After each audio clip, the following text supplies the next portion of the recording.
Hey guys, welcome back. In this video, I'll show you how to add UPI payment in Shopify. Let's get started. So if you're actually looking forward to receiving UPI payments, then what you can do is you can head over on your settings right here on your lower bar sidebar.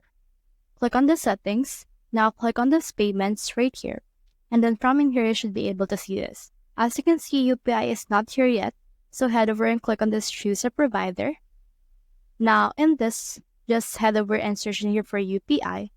And if you see that there's no provider found, what you can do is you can also search in here for ping pong. If you actually don't see any more third-party provider that can help you accept payments through UPI, then you can head back. And then once you have done that, you can scroll down and you can actually put in here a manual payment method. Click on this right here, and then you can click on this create a custom payment method. And then, for example, let's name this UPI. Then just put in here the details of your UPI in order to make this payment viable. And then let's just put in here payment instruction in order to help customers send you the money through UPI.